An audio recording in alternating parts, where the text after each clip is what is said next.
Assalamualaikum warahmatullahi wabarakatuh. Semoga sahabat-sahabatku dalam keadaan sehat dan dilancarkan rizkinya. Amin.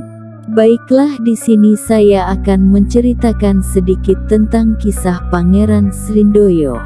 Mungkin tidak banyak yang tahu tentang jati diri Pangeran Srindoyo. Bahkan dari bangsa jin pun tidak banyak yang tahu siapa sebenarnya Pangeran Srindoyo. Oke, langsung saja ke ceritanya. Sebelum terjadinya perselisihan antara Astadewa dan Baruna, Baruna pernah meminta kepada Astadewa agar muridnya menjadi salah satu penguasa di pantai selatan. Kemudian dikirimlah salah satu murid Astadewa yang berwujud burung, yaitu Pangeran Srindoyo, ke kerajaan pantai selatan. Sejak itu Pangeran Srindoyo mempunyai tugas khusus, karena memiliki tanda yang diberikan Baruna, sehingga mempunyai akses keluar masuk kerajaan pantai selatan.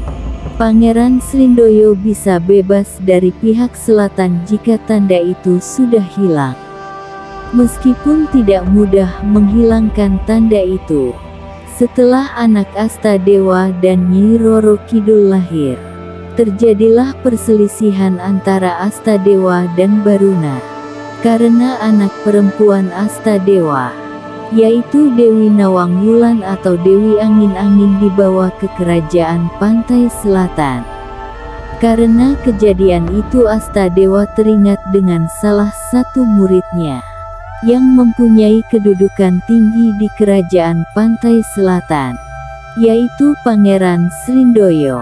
Kemudian Astadewa menghubungi Pangeran Srindoyo dan menugaskannya untuk mengawasi Dewi Nawang Wulan atau Dewi Angin-Angin. Dan pada saat Rahyang Jaya Dharma diculik oleh pihak selatan, Pangeran Srindoyo yang membantu membebaskan Jaya Dharma. Karena Pangeran Srindoyo tahu di mana Jaya Dharma dikurung. Jaya Dharma dikurung di kerajaan pantai selatan dengan dilapisi oleh 5 lapis tabir yang tidak mudah untuk ditembus. Dan untuk menolongnya harus menghancurkan tabir tersebut.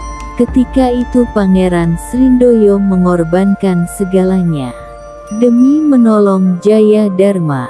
Kemudian Pangeran Srindoyo menghancurkan 5 lapis tabir yang menyelimuti tempat di mana Rahyang Jaya Dharma dikurung. Bersamaan dengan itu tanda yang ada pada Pangeran Srindoyo hilang, sehingga Pangeran Srindoyo tidak mempunyai akses ke kerajaan pantai selatan dan menjadi buruan pihak selatan. Tetapi mungkin karena Pangeran Srindoyo sosok yang berpengaruh di selatan, meskipun tanda yang ada padanya sudah hilang, Pangeran Srindoyo bisa sewaktu-waktu pergi ke kerajaan pantai selatan dan masih diterima oleh pihak selatan. Setelah itu Pangeran Srindoyo pergi bersama Rahyang Joyo Menggolo atau Eyang Lawu.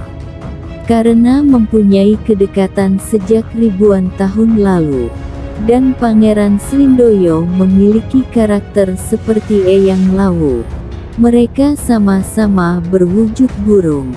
Meskipun berwujud burung, tidak banyak yang tahu jati diri Pangeran Srindoyo yang sebenarnya. Dan untuk mengetahui di mana Pangeran Srindoyo berada itu tidak mudah. Karena beliau memiliki keilmuan yang tinggi, menguasai ilmu angin dan air.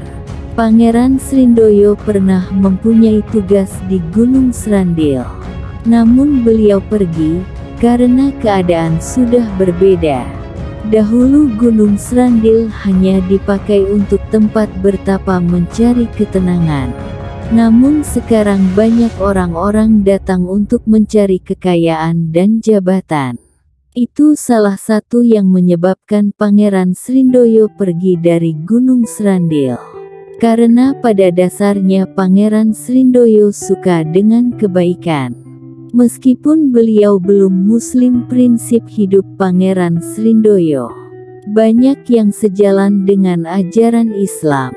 Pernah suatu ketika, Pangeran Srindoyo diajak untuk memeluk agama Islam oleh Syekh Athoillah.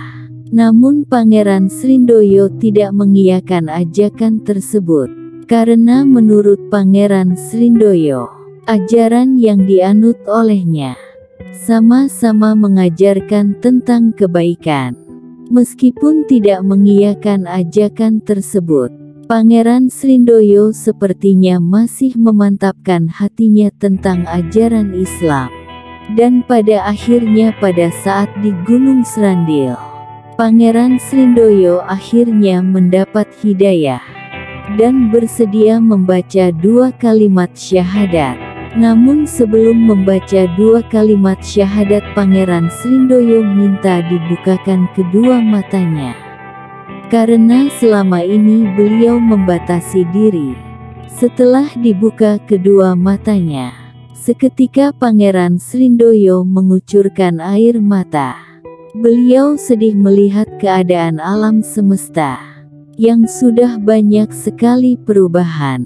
Kemudian Pangeran Srindoyo berpesan, "Jika ada orang buta, berilah tongkat.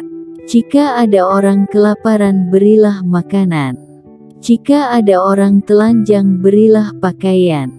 Jika ada orang kehujanan, berilah tempat berteduh." Setelah membaca 2 kalimat syahadat, Pangeran Srindoyo pergi ke ujung kulon untuk belajar pengetahuan tentang ajaran Islam. Itulah sedikit kisah Pangeran Srindoyo. Semoga ada hikmah di balik kisah ini. Sampai jumpa di cerita-cerita selanjutnya. Jangan lupa subscribe, like, dan share. Wassalamualaikum warahmatullahi wabarakatuh.